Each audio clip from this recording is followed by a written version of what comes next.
Welcome back to Spitballin Cards. In today's video, we're going to be discussing players who suck and players who are good and what's going on with their cards. On top of that, we're going to talk about the new shortstop rookie class. Well, the last few years of shortstops and how great they are. Let's jump into this. The very first thing, we were just chatting between our last episode and this episode about a few players who are doing really bad and players who are doing really good. And the question I asked was, Chris, why does Acuna suck? So I want to start this episode. Chris, why does Acuna suck? I don't know. I don't think there's a specific reason, but he sure as hell does suck. I would say last week was probably one of the worst weeks of his entire career. Against the Indians, he was a near automatic out. He had to double plays. It was just choppers to the left side. He seems fully healthy because he made a couple great plays in the outfield where he's running full speed and having to stop on a dime, pivot, and make throws. He's just in a slump. He just looks off. His timing is bad. And even when he got a really nice, I think he had 110 mile an hour ball on his last at bat, and he started to feel good. And then the umpire rung him up on a pitch that was 5 inches outside in his last at bat. But his body language has been bad. He's struggling and he's angry. But I mean, a lot of the Braves are struggling. Riley has been pissed. Matt Olson has been awful. And none of them are used to this. And I feel like someone's going to pay the price for this. What's silly is two things. One, the Braves are still winning. Makes no sense. Two, how many runs does he have? Doesn't he have almost as many runs as games played? Imagine if he was playing well and his teammates were playing well, he'd probably have 50 runs by now. Yes, I believe he is averaging a run per game, which is amazing, given that, again, he's not getting on base a ton, and the guys behind him, except for Ozuna, really aren't doing too much. That's the benefit of stolen bases. Hasn't he had a pretty good walk percentage, though, based off of what I've seen? He usually has a walk or two a game, which is yes. I mean, his OBP was around 400 for a while, but it did kind of plummet last week. But again, I feel like, obviously I'm a bit of a homer here, but I feel like it's a good buying opportunity. I mean, I was actually looking at an Acuna card today, which I forgot about, unfortunately. I was showing it to Jeff, but I would have gotten crushed anyway. I mean, I don't think his prices have really, again, it's just a month. Players have bad months, but I don't think his prices are necessarily dropping like a fly. Players do have bad months. That is true. Mookie last year in April was horrible. I remember everybody was saying how Alex Verdugo is better. A lot of Red Sox fans. Phil may have been a part of that. Who knows? Mookie's September was even worse. His September was bad too. My point is he ended up, MVP runner-up. It was a good season. So it's one of those things, just kind of how it goes. But it's tough to watch these players. But is Acuna like Bryce Harper? Bryce Harper is a player who has really good years and then really bad years. He's kind of fixed that with Philadelphia. But if you look at his Washington Nationals years for the first 6 or 7 years of his career, he was either MVP or he was a league average or slightly above league average, it felt like. And I hope that's not the case with Acuna, because he's had a few bad years due to injury and then a couple amazing years so far. Yeah, I mean, he's had one 2022 when he came back and was not 100%, was really his only bad year. He was the leading MVP candidate the year he got hurt. Yeah. He's too young to know. He's too young to make. I mean, he's 25 or almost 26. I mean, it's way too young to make sweeping generalizations about him. So speaking of sweeping generalizations, I think it's fair to say that Elly De La Cruz is officially the best player ever. 100%, yes. On pace for 60 home runs, 120 stolen bases. But Phil, have you looked at his numbers at all? I know that he's someone that you've kind of been not high on, but you've liked for the last little bit. Yeah, I saw a bullish case. We spent all this time talking about how J-Rod was more flashy than Bobby Witt. And then I was like, well, what about this guy? He's faster technically, 100th percentile speed versus 99 or whatever that J-Rod has. And he hits the ball harder. J-Rod's closer, I think, 116 max EV, and Elly's been at 119, I believe. So this is a guy that going into the season, if you take baseball cards and fantasy sports and all that stuff off the table, this is a guy that the Reds expected to be their franchise player, and they had really high hopes for him. And the chance of him platooning was near zero. The chance of him getting sent down was sub 25%, a lot of people thought. So all he has to do is stay in the field. He doesn't yet have injury issues yet. And he's been absolutely killing it. But it's funny, going back to the kind of the fantasy topic briefly here. A few guys from the CBS Fantasy Baseball podcast were talking about we don't feel like we're wrong. This hasn't changed our view about him. We still think he's not good. Well, I think they're wrong about that because I think he's still going to be a fantasy asset because of just what he can do from a home run and stolen base perspective. Even if his batting average falls to like 220, he's still probably going to be a top 25 player in the game. But people in the comments absolutely shredded them, saying like, you guys just can't admit you're wrong. Like, he is him. He is awesome. This is the breakout. To their defense, if you look at his Baseball Savant page, strikeout rate is about 31, not too different from last year. Whiff rate is 7th percentile in Major League Baseball. Chase rates, all the other stuff's red, as it will be with players in a hot streak, and as it will be for a guy like Elly that crushes the ball, makes the most of his barrels. Where's his ground ball rate? That's something he struggled with last year. Is it still pretty high? It's 55.7. Last year was 55.3. Over under, Vegas set the line around like 24 home runs before the season started. He's going to get way above that. So he's exceeding expectations, in my opinion. I will say, when you have a 100th percentile sprint speed, you can kind of get away with a slightly elevated ground ball rate. 55% is way too high. When you're built like Guerrero and you're hitting 50% of ground balls, you're an automatic out, pretty universally. Exactly. Elly still is 93rd percentile walk rate right now, which is a huge increase from last year. With the way he steals bases, that's great. His expected WOBA, which WOBA is weighted on base average, it takes into consideration how you get on base. He has a 397, which is 93rd percentile for his expected WOBA, and his actual WOBA is 420. So he's outperforming what he's expected to, but I mean, not by much. I think people look at Baseball Savant and they make way too many conclusions. Like, oh, Vlad should be doing way better, when it's the same exact Baseball Savant page every single year and it's the same results. And I think it goes the other way. People can look at it and say this player based off of their whiff rate, but like some people just profile that way, and that's okay, in my opinion. So I do think that a lot of the advanced analytic fans, which I am one, tend to get caught up too much on certain things when they shouldn't. But if you look at Baseball Savant and you want to look at a player on the other end of that spectrum, look at Corbin Carroll. Ooh, that's a good one. Alarming amount of soft contact or lack of hard contact that he is generating. It's a problem. Like this, he's a problem. They batted him 8th over the weekend. So on Twitter, I actually saw Corbin Carroll from the moment he hurt his shoulder, which is basically the second half of last year. He's been horrible. Like, he was horrible last second half after he hurt that shoulder. Even though he came back, he wasn't the same guy as the first half. And it looks like it's still an issue. He's completely changed his offensive profile. I can't say horrible. I mean, tell the Phillies he was horrible because he beat the hell out of them. Sure. I mean, like, over the whole sample size, yes. Right? Like, he could have a big postseason here and there. But my point is, like, he hasn't been who he was projected to be, which is average exit velocity is around 3 percentile, right? Yeah. Hard hit percentage, average exit velocity is now 1 percentile. Oh, jeez. 1st percentile is where he's currently at. Now, to put that, just so everyone understands what that number is, that means he is hitting the ball weaker than everyone else in baseball. Like, he's generating the softest contact of anyone in baseball. And that includes the Braves backup catcher, Chadwick Trump, who is not good. Is that Donald's son? Just kidding. Sorry. Barrel percentage, 4.7% is where he's at right now. That's not good. Barrel per plate appearance, 3.3, right? It's just tough. Yeah, I was still optimistic on him until they dropped him. They dropped him to 6th, then 7th, and he hit 8. Like I said, he hit 8th over the weekend, and that was just so. That is, I am very, very concerned about Corbin Carroll. I look at Acuna and think this is a superstar player just slumping. I look at Corbin Carroll and I think something is wrong. Oh, that's not what I wanted. If I go to Acuna's Baseball Savant page, I already talked about him, but you can still see like he's still above average offensive player, 76th percentile offensively. If we go to his actual expected WOBA, you can see that's what's dropped quite a bit over the last little bit.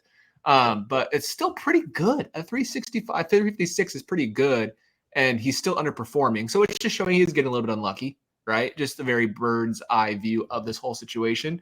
Yeah, amazing. I can talk about Acuna all day, but last year his like expected batting average based on contact was like 368 or something. So he actually was unlucky last year and played the way he did. This year, I still think there's going to be like a month where the league just pays for this. Like, so if you're playing the Braves right now, I think enjoy it. Like, attack him, get those ground balls, and run away.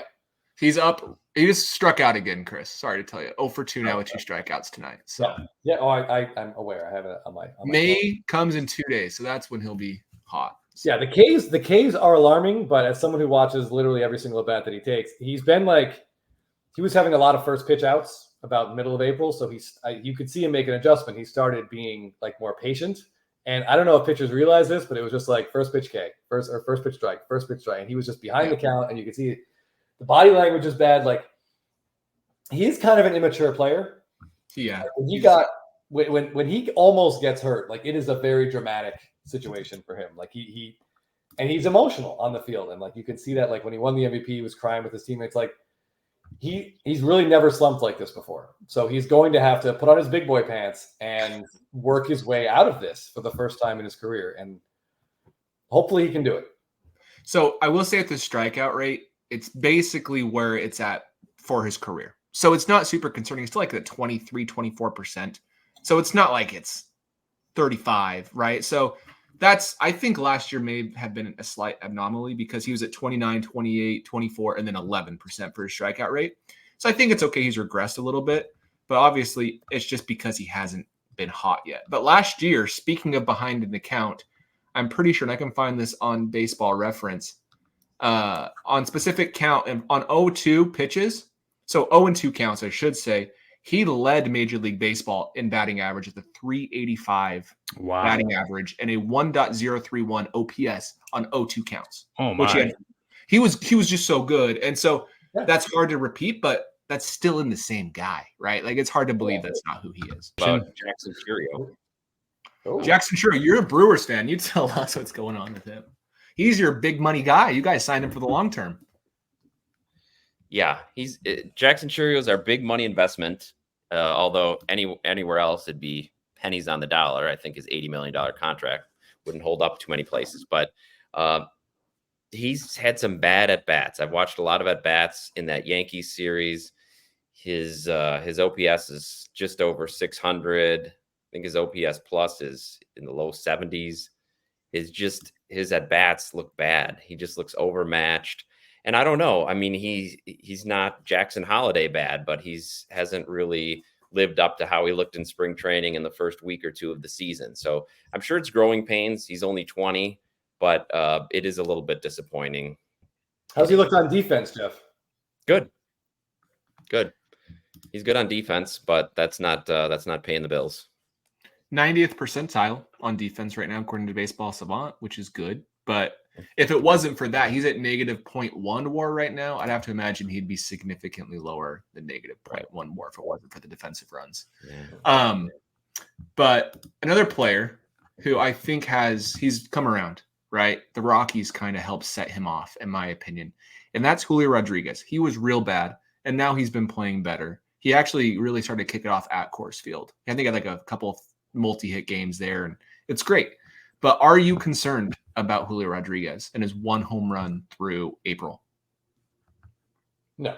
Phil? Well, I think we've talked about him before, and Phil, correct me if I'm wrong, but April is by far his worst month in career OPS. I'm not going to worry about a guy who seasons, and he's been in the top 10 MVP votes both times. Yeah, I worry that he's still a streaky guy, the same streaky guy that we saw last year and the year before. So hopefully he picks it up again in July, August, a little bit in September before he cools down again. Seems like that's kind of what he's done the last few years. I own some cards of him, and usually when I see a guy's approach, and some commenters might get mad, but it seems like at least 60% of the time he just has bad at bats. I wouldn't say lost, but doesn't feel like he's in control. And then he has these ridiculous hot streaks that just balance everything out. And then you're looking at the overall line, you're like, oh, he was pretty good. I know it's more nuanced than that. He's not literally bad for 4.5 months, or else we'd see that in the numbers. But it's unfortunate, but I'm not super worried.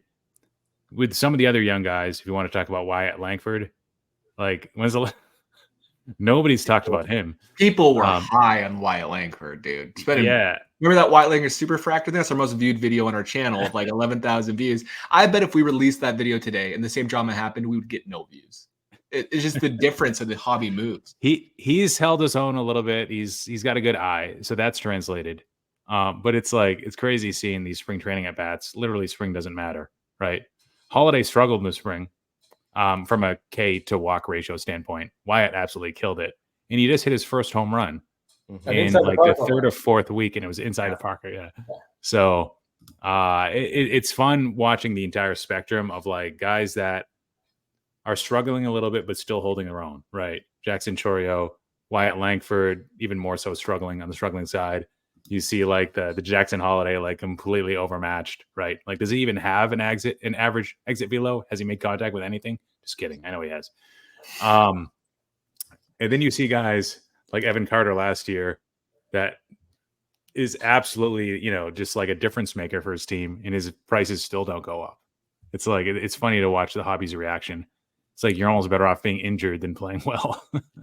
You're not wrong. So obviously we've been talking for 15 minutes about these players, but the crazy thing is about card values, right? There are certain players who have had fantastic years so far, and it doesn't really feel like their cards have moved, but it does feel like those that have been bad have seen some issues. So does anybody have any examples that they've seen the last little bit that has stood out to them about this? Yeah. So Riley Green is a card I picked up of him. I shared it on Instagram. I ended up cracking out a True Gem Plus in really good shape. Sent it a PSA, got a PSA 10. Is orange, Bowman Chrome autograph. Picked up the card probably in like early March. And I'm thinking like, oh, pretty good start. Top 15 in the majors in WAR. OPS above 850 at the time. 5 home runs or 4 to 5 home runs. No stolen bases. Defense above average, according to Fangraphs. And I'm like, okay, this could be a good time to auction this card. PSA 10, Bowman Chrome Auto, orange. Like, this is going to draw a lot of attention. Riley Green's going to at least be able to get to the levels that he was before the injury last year, right? This is his best, probably, month, in my opinion, even though, again, no stolen bases. But because he didn't crack into the top 5 to 10 in WAR, because he didn't do what Gunnar Henderson's doing, which is like a little bit more of a, outlier, 10 home runs in April. That's pretty crazy. 1,000-ish OPS. So OPS over 100 points higher.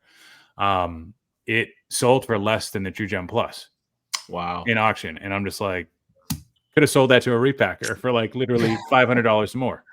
I think part of the issue was too many orange comps. Part of the issue is also opportunity cost with guys like Riley Green. Like, who's really willing to sink more than $2,000 into him? Like, how dumb do you really have to be to do that?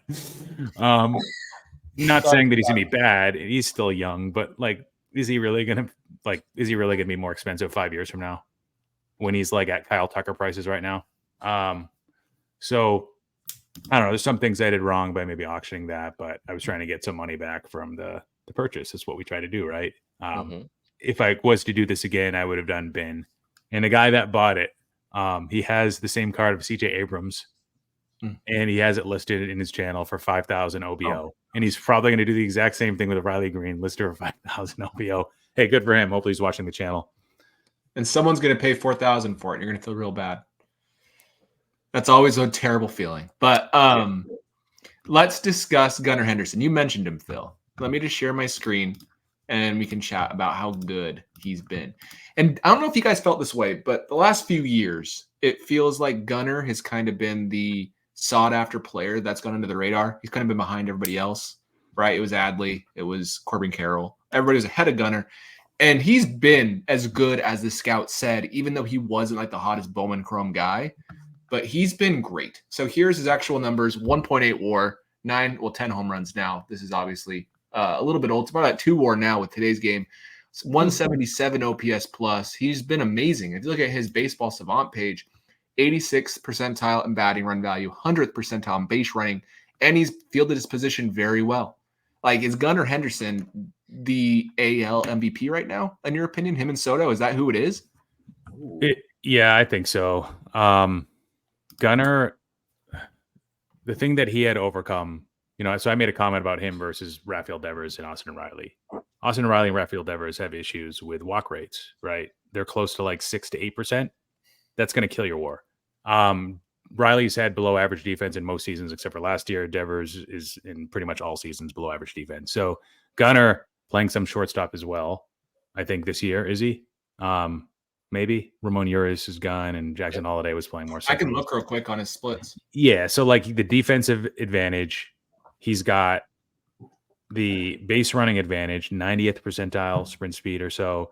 He's got the walk rate, which the other two guys don't have. So then it comes down to power and then batting average. So batting average last year for him was around 250. So that's the big area where he needs to show improvement. And that was largely knocked down because of his splits. He wasn't good against left-handed pitching last year. This year, he has 1,000+ OPS against southpaws, and he's faced quite a bit. I think 40% or so, close to 40% of his at-bats have been against lefties. It's like, I don't know, 46 plate appearances versus like 70 against right-hand pitching. So obviously that's not going to stay. And again, another guy in a hot streak, small sample. But yeah, I mean, I've got some money on him to win MVP. I called him a dark horse. So if you guys didn't take that bet, it's on you. So, by the way, 27 out of 27 games played have been at shortstop this year. Every single inning. So, pretty cool. But yeah, other than that, there's just been a couple players that have really stood out. Gunner's one of them. Otani is someone I kind of want to talk about a little bit. Otani's had a great year, but he's been incredibly bad in the clutch this year. Incredibly bad. It's amazing how bad he's been with runners in scoring position. And I'll actually show you the splits real quick. But even today, he had the bases loaded, 1 out, grounds, and double play. It's just kind of how his offensive profile has been. It seems like he's just swinging. I watch every at bat because I watch Mookie and then I'll watch Otani, because why wouldn't you want to watch Otani hit? And Mookie's on base. He's leading Major League Baseball in OBP, and Otani can just not drive the guy in. It's extremely frustrating. A lot of runners on third, 0 outs, pop-ups, or strikeouts, right? Or hard hit ground balls to the left side so they can't advance. But let me pull up his baseball savant real quick to show you what his splits have been so far.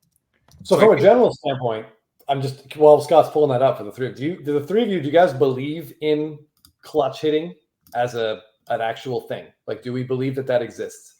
Or is it just so random what a player can and can't control? Do we actually think there is like a clutch gene, or there is an ability to be a clutch hitter? Like David Ortiz has had some of the biggest postseason moments ever, amazing postseason series, but he's also been completely non-existent in other postseason series. So like, do we generally believe that clutch hitting is a real thing? I think you could argue sample sizes, yes, over like their career. Depends how big the sample size gets.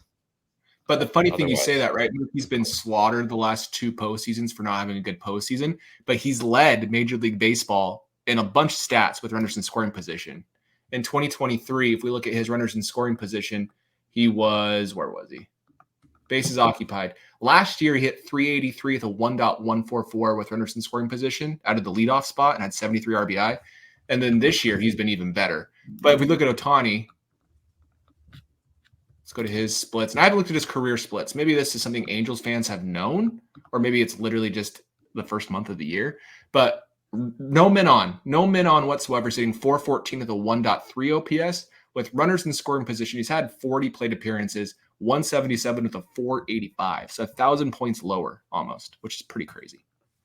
So it's been tough to watch. Mookie should have like 60 runs scored already, but he doesn't. But Otani will get him in later this year. Look at Otani's OPS plus with nobody on base. 279. That's crazy. 32 with runners in scoring position. Right. So the way theoretically, if you're constructing a lineup, do you flip them? I would definitely put Freeman ahead of Otani, because Freeman is a very situational hitter. He can hit a little blooper to the left field easily. Well, why not just lead off Otani? Oh, that's a good idea, and put Betts second. Yeah, Betts look at his numbers. I don't see why not. I'm a big Mookie Betts guy, but he's been weird in the past where he plays way worse when he's not in the leadoff spot. Yeah.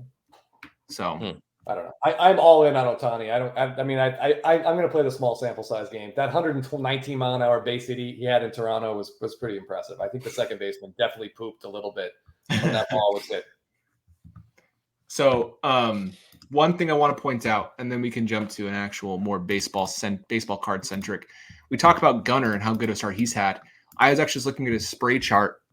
Look at his spray chart. I think he would have gotten screwed with the shift. Look how many base ground ball hits he has so far. That's crazy. That's a cluster of 1, 2, 3, 4, 5, 6, 7, 8 hits right here. That would have all been outs most likely 2 years ago. Yeah. And he also he's not infallible right now. He's got like a walk rate of like 5.6. So I mentioned how he fixed his walk rate, and he has while bashing a 6 to 8%, and he's at 5.6. Well, he established a decent walk rate last year, but most of that was in the first half. So we don't really know who Gunnar Henderson even is at this point. So we've seen 3 different versions of him, I think. Yeah. It's a good point. Any other players you guys want to talk about before we jump to something else? I know we briefly brought up, Phil mentioned the name Devers, and I will always jump at an opportunity to talk about this guy. So the Red Sox team, Phil, correct me if I'm wrong, they are basically just one by one. They're like a carnival game getting picked off by a kid with a cap gun, right? There's like, 4 starting players left from opening day and like 2 pitchers in their rotation at this point. They're over 500. Last I checked, is that right? Yeah, they are. Yeah, they're over. They're like 3 games above or something. That's amazing. So what do we think about Devers? Does he have a shot to put up decent numbers with literally no one? Because Casas is on the 60-day IL. Does he have a shot to give us a good season with guys like Jeff and I in the lineup behind him? Well, Tyler O'Neill keeps on doing what he's doing, and I know Jarren Duran's hitting the number 1 spot. So, I don't know, man. Devers, did he really have that much different of a supporting cast last year when Casas wasn't playing full time and sucked for half the year? I don't know. He put up fine stats in the first half, so I wouldn't be too worried about it. At least you don't have to worry about cannibalization of the Boston market getting to him. That's an excellent point. That's a really good point. He has looked, since he took off like 5 days with that shoulder or knee. I guess he had a bone bruise on his knee. Both. Yeah. Jeff and I were talking about how much better he looks since he came back. I mean, he's hitting the ball really, really hard, which is what we like to see. Devers is leading the Red Sox with giving his own teammates concussions. When he tackled Tyler O'Neill, that was pretty cool. Devers is a big man. I mean, you don't want to run into Raphael Devers. I mean, the shell on his back, the muscle on his back that you're going to run into is just going to be rock hard. You got to get off the train when he's like off the tracks when the train's coming through. Tyler O'Neill is like lifting strength. Devers is like natural strength. And you can see the difference when they collided. Yes. Yeah. Have you guys ever wondered, like, the state of, especially in today's environment, of baseball card investing is so difficult where, like, if you sense that a player has one flaw, just like sell all his stuff if you own it or just avoid buying it because it's going to end badly. Yes. So, like, with Devers, ugly. Vlad Guerrero Jr., fat. Wander Franco, his team hates him. Lack of confidence. Fernando Tatis Jr. was before the steroids. It was when he broke his wrist in a motorcycle accident. That seemed really dumb. Like, don't invest in him either. Right. And before that, it was defense. Spencer Strider, he's a pitcher. Don't. That's a flaw. I think the right approach is probably to buy no modern players. But agreed. Yeah, you got to be really picky. Case. You should be picky. Shohei Otani. Yeah. There's like certain players that if you were to kind of plot out like pros and cons, you need to have a lot of pros and very few, if any, cons. Right? Well, I mean, Mike Trout did that for a while. Yes, and we've not explicitly tried to do that, but implicitly, I mean, we really looked when we were looking at Garrett Cole cards. We're like, well, what's the downside? There were so many pros in his column because he's a pitcher with an elbow. I guess that should have been enough to steer us away. That's the immediate red flag, Jeff. That we I was blinded by Strider. He has an elbow. Quads, yeah, and it was too much. I have a question on this front. I have a question for Scott. I don't mean to put you on the spot, but I've been wanting to ask this question. I figured the camera's rolling. I'm going to hit you. So you mentioned Otani. Of the four of us, I believe, you are the only one that owns 0 Shohei Otani cards. Yes. Why have you not jumped? Why have you not snatched up an Otani card? I'm just curious. So the real reason is I have very limited income to spend on baseball cards, right? All of us do. We only have so much money we can spend baseball card money on. And there's been times with how expensive Otani is. I know he's generational. I know that. I understand it. But like, he has so many cards and every single one of them is 10 to 20 grand. I just feel like the cards I would want to have of Otani that I think could appreciate are already just out of reach for me. When I can get significantly cooler cards of other players who I love, like Mookie Betts or players like that, for half the cost or a third of the cost or a fourth of the cost. That's kind of like the really interesting collector question. So like I want to the Goldschmidt card that you bought. Yep. I think it was, we'll say it was $5,000. I forget what the exact price. We'll say it was about $5,000. So as a collector, are you more comfortable putting $5,000 into like a lesser player like Goldschmidt's one of his 6 best cards, or more comfortable putting that $5,000 into the generational Otani into one of his like at $5,000, I would say like you're looking at the end of the first tier. You could get one of his best SSPs, maybe a Stadium Club auto. I think like that's something people sort of battle with in their heads a lot. Like, I have this much money, where should it go? Like, one player's best card or the best player's middle card. So for me, the Pareto principle is very funny. But realistically, the reason why I kind of went with the Goldschmidt is because it is a player I love. I am more of a collector. Some of my decisions can go south on what I buy because I am more of a collector than like a pure speculator at heart. And I think that red Goldschmidt is so cool, right? And I think there's potential. That card, there's another Goldschmidt collector in the world. I just called him Goldschmidt collector in the world. Like, that card is going to be easier to double in price, in my opinion, than a Stadium Club Otani autograph. Because if Otani slows down at all, which I don't think he will, like, what's the downside? It's pretty big. What's the upside? It's not that big, right? And so from that perspective, from investment, like, it makes more sense for the Goldschmidt. But also, I love Paul Goldschmidt. I was able to get one of his best cards. That same equivalent Otani, for good reason, would be, there's two, a pitching and a hitting would be like $500,000. Like, it's just crazy to me. So yeah. So I guess said briefly, you just think he's too expensive, given what he is right now. So I can respect that. Too expensive, but also way too many cards. Paul Goldschmidt has one Topps autograph his rookie year, 0 rookie autographs, just his Bowman Chrome autograph. So for me, like, it's cool. I get to own his best autograph from his rookie year, when Otani probably has 30 to 50 different autographs and variations and things. But I know that I understand the other side, though, where you're buying a more exciting player who's going to have long-term value. At the end of the day, I move cards too quickly to be too concerned about 40 years down the road. So like these two, like those, I already sold those to Phil. So you should have more money to buy Otani now. Which right? I only could buy the Goldschmidt because of those cards. So plus, I do think Paul Goldschmidt's hairline definitely attracted you to him. Oh, I see Paul Goldschmidt and like, oh, looks like bald men can succeed in America, is what I thought. Oh, I forgot he was bald. Yeah, cool. You see those Otani's locks, and it's too much. I understand. I'm just jealous. I only collect bald guys. Mookie is bald. Otani, well, Mookie's balding. Goldschmidt's bald. So there you go.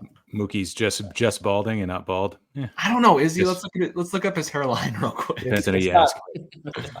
Does it answer your question? Was that that's too long? Content everybody's here for. Mookie, best hairline. Yes. Yeah, the commenters, let us know what you think. Is he balding or bald?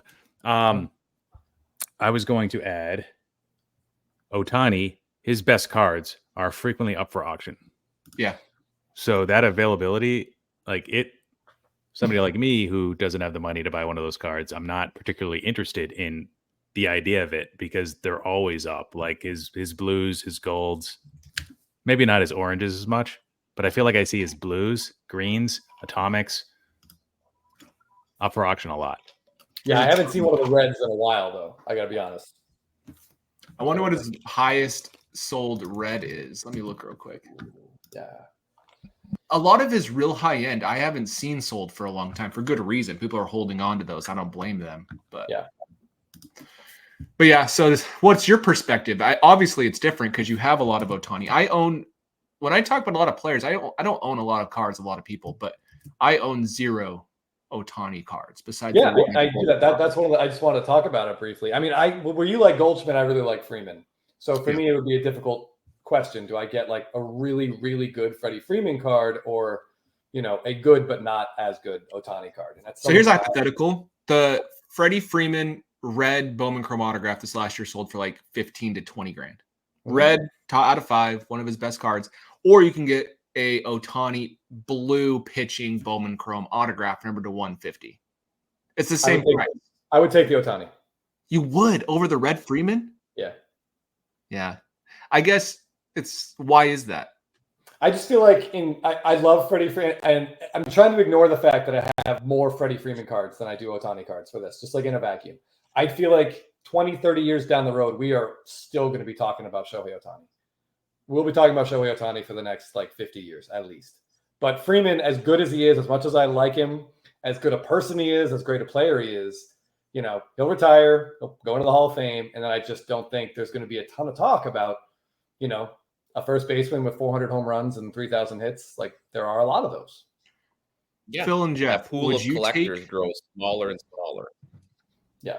But the red is literally the one card every single one of those collectors in that pool wants. True.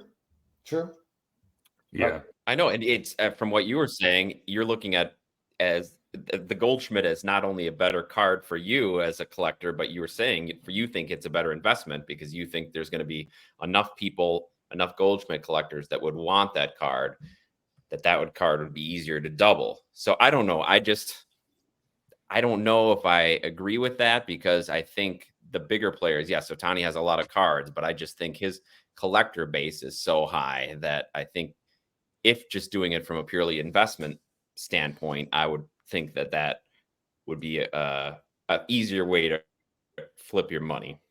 Yeah. I understand the thought process that went into it, like Jeff does. Yeah. I can get those Otani cards whenever I want. That's the other. Phil mentioned this literally, but I can get them basically whenever I want. Like a blue pitching autograph, I bet you there's one listed every day of the year somewhere. But the red Goldschmidt, I will only see a few times. And it has to be the right price point. If that Goldschmidt was over 10 grand, I wouldn't have touched it. Like, like as a collector, I still have that and it's still expensive, but I don't know. If you look at Mike Trout, everybody paid a lot for his cards when he was the most expensive player in baseball. And the moment he slowed down and things didn't look quite as good, his cards dropped 70%, 80%. So I know Otani's generational, but once out of sight, out of mind with that hype, it's just baseball cards. Phil said, if they have anything wrong, things drop fast. Yes, absolutely. Yeah. With Goldschmidt, there's a lot of upside, even though it's just Paul Goldschmidt, Which is fair. Possibly first ballot Hall of Famer, right? And I think a lot will depend on, even though it's a red, even though it's the second best card to own of him, tied with a few other reds, but still, I think a lot will come down to the state of the macro hobby market when he's approaching Hall of Fame. Like that could 3x, 4x, or that could be not much more than it is today, because we all know what happens during a player's twilight years of his career, and Goldschmidt's kind of heading there. Prices might come down a little bit before they come back up, or maybe that won't happen. Who knows? Well, this same card, well, not this exact card, but sorry, Jeff, but a red sold for $20,000 last spring.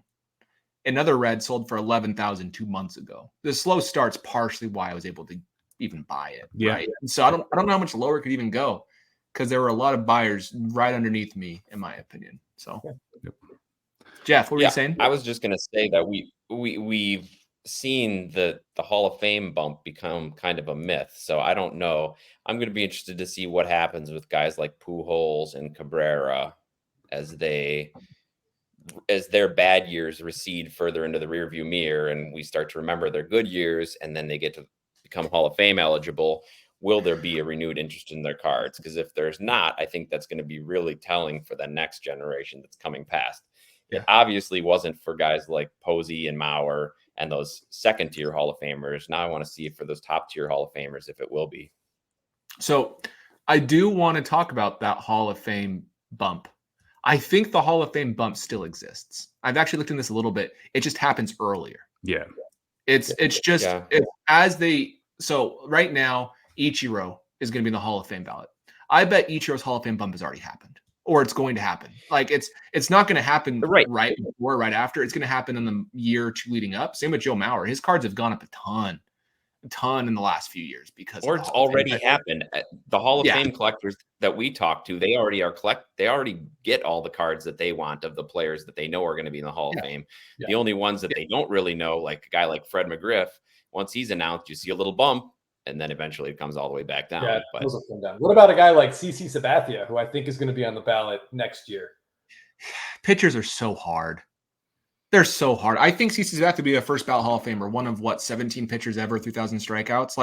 But at the same time, he is a Yankees fan favorite. He's successful, but I don't know, man, because some of the other numbers aren't that great. No. Right? He's kind of reminiscent in some ways. Like Zach Greinke has kind of similar numbers in some ways. Like Greinke has like the weirdo aspect to him that can help, but pitchers are tough. That's why I don't have many. Yeah, I will say that when I start. Go ahead, Phil. Right, I was going to say Roy Halladay got a little bump, if not when he got inducted prior to it. There was a little run up there. Who's actually related to a close friend of the channel, even maybe somebody beyond a friend of the channel. Yeah, I think with Mauer, he probably got one of the bigger spikes. A lot of it comes down to surprises, like the timing of when somebody gets in. Being unanimous is obviously a big deal. In Goldschmidt's case, could be first ballot, or it could be just like he's returning to like the news stream, right? Relevancy. He's important again. We remember him again because he's in the news because, oh, look, it's now his time and people have kind of forgotten about him. So that's a way he could like sneak into another little appreciation scenario. So one thing I will note with the Hall of Fame voting, everything going on, is nowadays it's really not that hard to predict who's going to make the Hall of Fame. We know what the voters are going to vote. Like, I'm confident about certain players, and people are like speculating on, like, no, I don't think that person has a shot, because they all now vote off of more advanced than traditional analytics. So it feels easier than ever to predict it. So I feel like that's partially why the bump's gone, because it's easier to know at retirement that, yes, like Chase Utley, he will get in the Hall of Fame. And I've known that for a few years. I could have capitalized, but I don't like Chase Utley. And nothing against him, but it's just, but because you're secretly a Dodgers fan. Yeah. Oh, wait, no, he was on the Dodgers when he hurt that other guy. Never mind. Yeah, you have to be a Mets fan to really hate Chase Utley. Yeah. So my point is, it's very interesting. Yeah, but how much could you capitalize on that, Scott? How much could you capitalize? I mean, for a guy like Chase Utley, what are you going to kind of bump would you see? Oh, like a typical high ceiling repack, like 40K. But like, I guess my question for you is, you could really do a lot with someone like Chase Utley. I know Dustin, who listens to the show. Hi, Dustin. What's that? So, but he like still, if you can make 50%, which is totally reasonable, and you can get a very large amount of the high grade cards, like, and sell them all really predictably without much risk. Like, it's just more safe money. And that's what the play is. You're not going to get, unless it's like a red or something really rare, you're not going to get a big bump, but a 50 to 80% increase is totally possible. You're just not going to have spot a card for $4, sell it for $6. It's just not as sexy, right? But you can do that on a larger scale with high grade. Totally doable. It could be 2 to 4 years. It could take a while. Yeah, it takes a while. It's just not a sexy thing to do, if that makes sense. There's always a little bit of risk. I hate hearing that there's no risk, because listen, you never know. Right. Chase Utley could renege on a $20 million loan to the state of Rhode Island and then become like a far right lunatic, and everyone could hate him. He's not getting in the Hall of Fame. That's fair. Know these things can happen. So I always like look at baseball investing is obviously we can't control off the field issues. We already talked about Wander Franco once in this episode, but it's a tough situation. But am I buying Chase Utley? No, I did capitalize on Joe Mauer because I saw good deals on cards and I made some good money on Joe Mauer. And I like Joe Mauer, but sometimes you got to know when to sell players you like. I've sold some of my Mookies recently that have been difficult, and I still feel sad sometimes about it. But that's the point, right? I bought him cheap, sell him for more, and buy other cool cards. So yeah, we could do a whole show on knowing when to sell stuff, and it's so hard to know, knowing when to fold them, etc. It's really hard. It's really hard. So Phil, I want to ask you and Jeff this: which would you take, the Otani or the Goldschmidt? Just well, for the reason I was saying before, I just think the demand is that much higher for Otani, so I would take the Otani in that case, but that's mainly because I'm not a Goldschmidt fan. But if I was, I could see the appeal of that card. As you said, it rarely comes up, and the Otani, whatever Otani you could get for that price, probably going to come up more frequently, unless it's hitting SSP. Jeff, if Goldschmidt had played for the Brewers, would you be more inclined to take the Goldschmidt card? Maybe, but I don't know. I mean, I think you would. I think maybe I would. You have to take your heart out of it. I think you can't make a $6,000 decision with your heart. You're supposed to use your brain. I'm all about heart, guys. Listen to your heart. Phil, what would you take? You're all heart.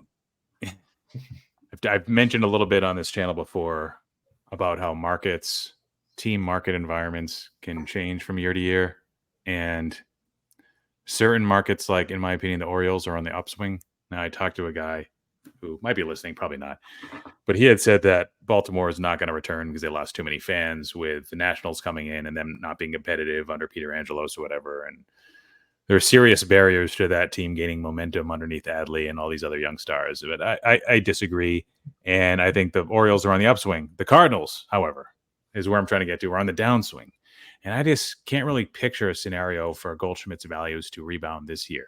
But I think if it was a 3+ year hold, Scott, I like your cost basis. That's half the battle, if not the full battle these days. So if we want to factor that into it, you brought up some of the comps, some of them really recent with Goldschmidt.